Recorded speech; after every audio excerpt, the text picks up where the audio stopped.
Hey everybody, welcome back to the Palm Room. Ricky Bobby here. What's going on?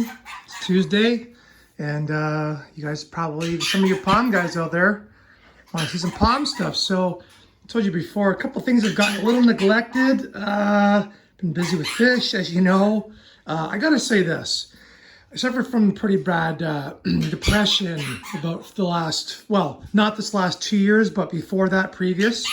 About 3 to 5 years of pretty bad depression. And the palm trees actually really helped me to get through it. It was kind of like my thing I did.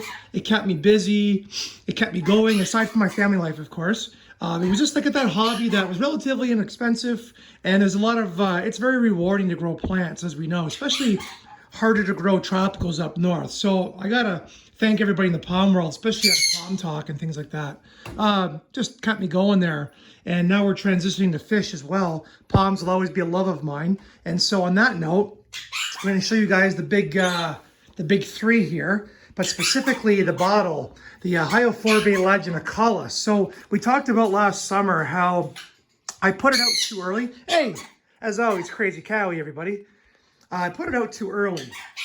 And, well, I didn't put it out too early. I put it out in the full sun too early. So May here in the spring is quite a big difference. As you can tell, these are like, I don't know, 15 watt plant growing spectrum LEDs. So they are enough to keep the plant happy. As you can tell, they're nice and green. A little bit of brown tipping on the old man, not a big deal. But other than that, doing very well.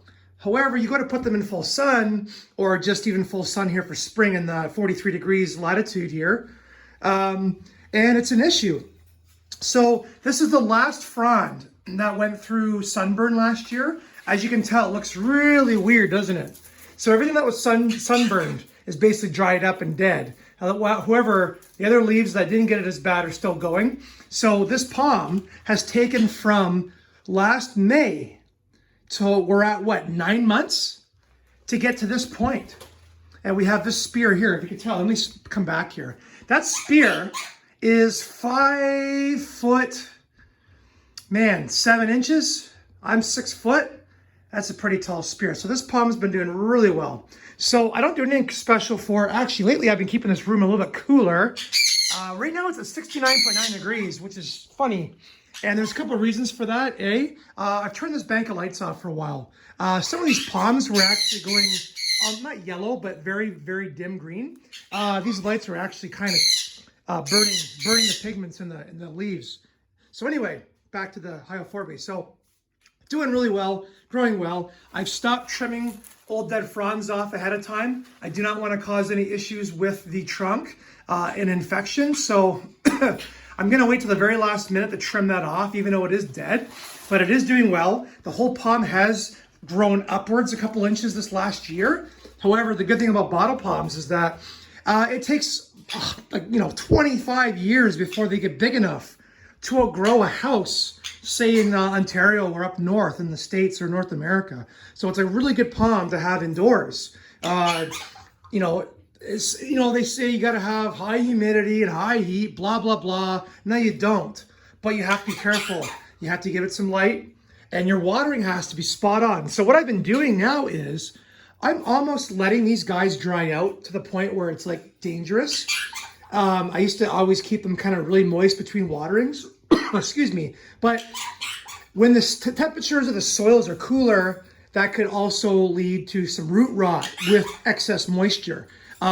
Because of the lack of air movement in here, the lack of sun, and sometimes the lack of heat, the palm doesn't draw the water up through and perspire it back into the room as fast as it does outdoors. So the moisture is going to sit longer in the pot.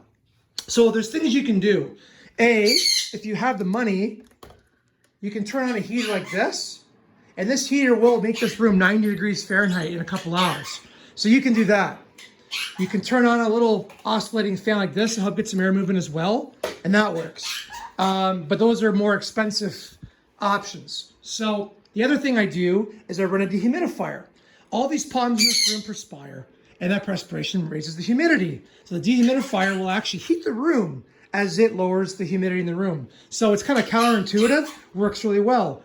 And as much water as you remove from the dehumidifier every 3 days, you're gonna add to all the palms back with watering. So anyway, It is possible to keep palms like this indoors. Don't keep them too wet in the winter. I do once in a while put the fan on them. I have had a lot of bugs this year. Really bad year for bugs. Mealy bugs and scale insects have been really bad. Really bad. I'm surprised. They don't love the bottle palm as much as some of the other ones, but this guy's had a little bit. I'm not going to show you too close, but there's a couple spots. So I will spray them every once in a while. But other than that, as you can see, here we go. Look at that, guys. Looks nice and beautiful. See, there's a little bit of scale right there. I can actually get a mitt and wash it off. That's the thing. When you're indoors during the year, you can't spray them off with a hose and rain and wind to keep the bugs off. So it's too cold outside to do it right now. But you just got to get them through the winter, guys. Get them through the winter, then you can get them back outside. And we are going to be definitely talking soon about acclimating these guys to the outdoor sun shortly. Also, because of COVID, we have not done an update on Mr. Foxtail, my 7-footer. He is in zone 7A at my dad's house. And because of COVID, I have not visited that area. I do know that it's doing really well. It's growing well. Hopefully soon we can do a video on it. But, oh, look at this. There's another spear coming up right there. So this guy here, as you can tell, there's the end of the frond of the leaflets. This guy is going to start opening anytime soon. And there's a couple things you can do. If you guys get bored, I know we're almost at 7 minutes. You can actually take the frond and you twist it. And you twist it gently. Just like that. And when you do that, it just helps to kind of break free of all of the tissue. You can hear this kind of like a crunch, but it's not doing anything. And then you can start to just put a little bit of a bend on it. Just a little bit of a bend. And that's just going to help to start the opening of it since there's a lack of wind and heat. So anyway, we'll show you guys what this frond looks like shortly. Anyway, it's been 7 minutes. You guys don't want to watch anymore. That's the update on the Hyophorbia lagenaculus. The bottle palm, doing awesome. Got this one from Norfolk Exotics 2 years ago. This is the 3rd season with it. I forget now. I have to look back in the arms. Anyway, coming up, Bismarckia and the old man palm, something very rare up here in Canada. Okay, guys, have a great day.